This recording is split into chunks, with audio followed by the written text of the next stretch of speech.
Monggo tayo dyan with ampalaya. Monggo with dahon ng ampalaya. Dilis. Ayan guys. Yan yung ating monggo with ampalaya.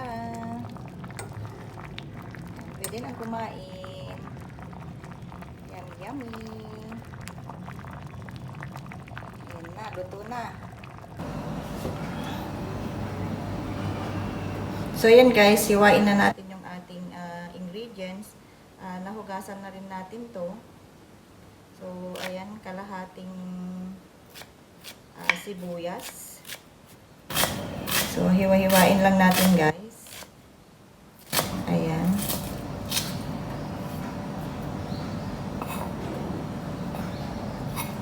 At 4 na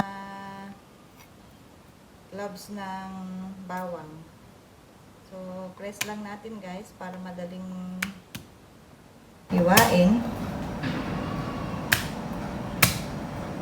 Ayan. And then,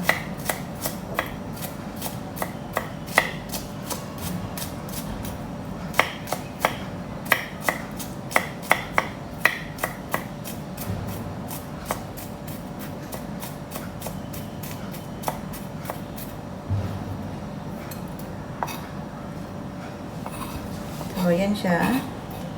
At ang ating kamatis.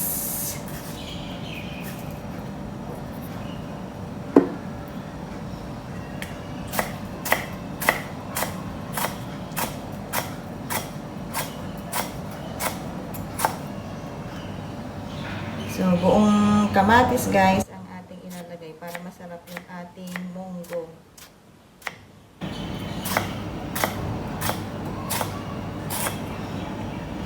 So, yan na guys, ang ating ingredients. So, next yung ating dahon ng ampalaya. So, itong ilalagay natin sa ating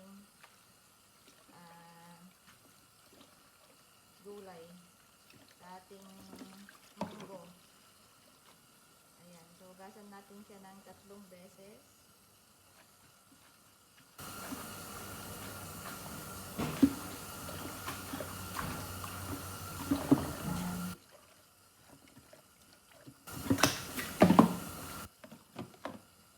So, ayan yung last na ano niya, ibabad muna natin.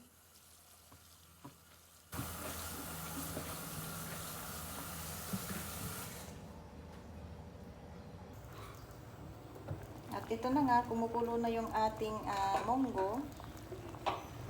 Ayan guys, ang ating monggo. Ayan, kumukulo na siya. At malambot na.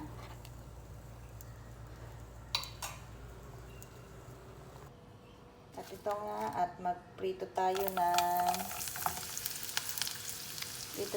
dilis guys. Ayan, pangsahog natin sa ating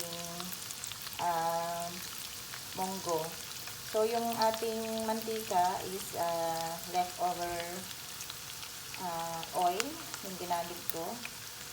Ayan, so magpiprito muna tayo ng dilis.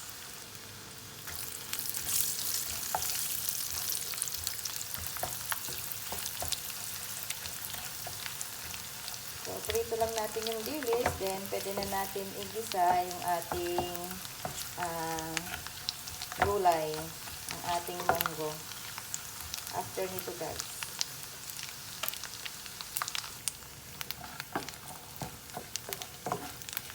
At ito na nga, pwede na natin i-separate.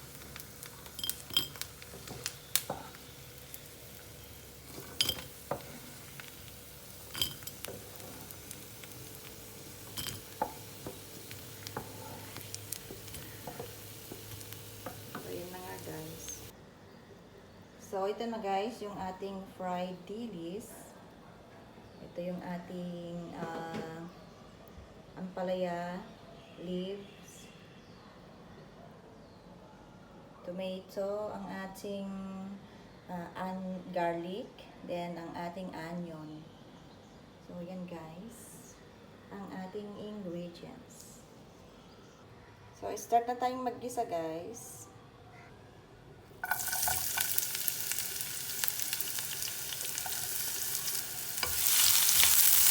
Igisa lang natin to na 1 minute. So, hanggang ang kanyang aroma ay maamoy na. So, pwede na natin ilagay ang ating bawang. So, mekos-mekos lang natin guys hanggang maging light brown ang ating garlic at maamoy na ang aroma ng ating ingredients. So, ayan guys, naamoy ko na ang aroma ng ating garlic at onion at napakabango talaga guys. So, pwede na natin ilagay yung ating tomato. Ayan guys. So,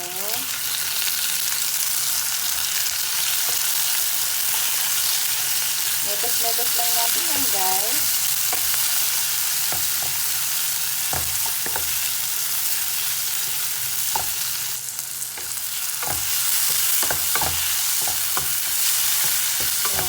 Mekos lang guys. Ayan.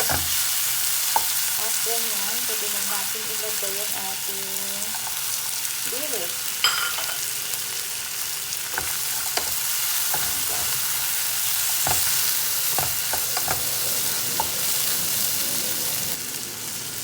So, yan na nga. Lisa na.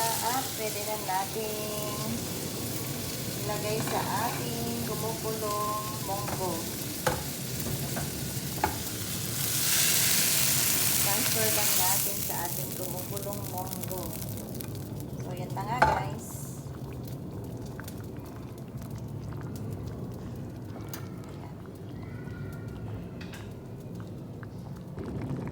At ayan na nga, kumukulo na.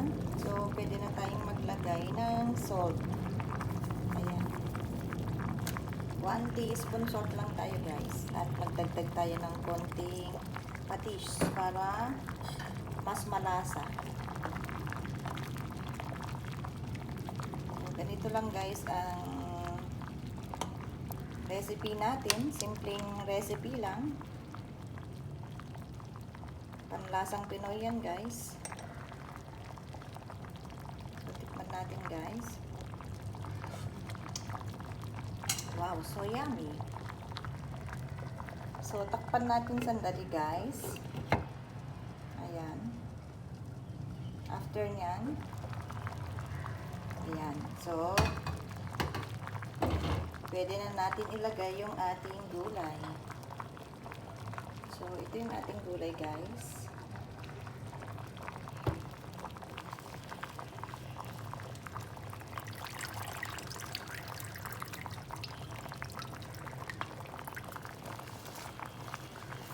Wow. So, yum. So, ito lang yung ating gulay guys. Huwag nating iluto lang natin ng mga 1 minute guys. So, ayan guys. Luto na ang ating gulay. Munggo tayo dyan with ampalaya. Munggo with dahon ng ampalaya. Dilis. Ayan guys. Yan ang ating munggo with ampalaya. Pwede nang kumain. Yummy, yummy.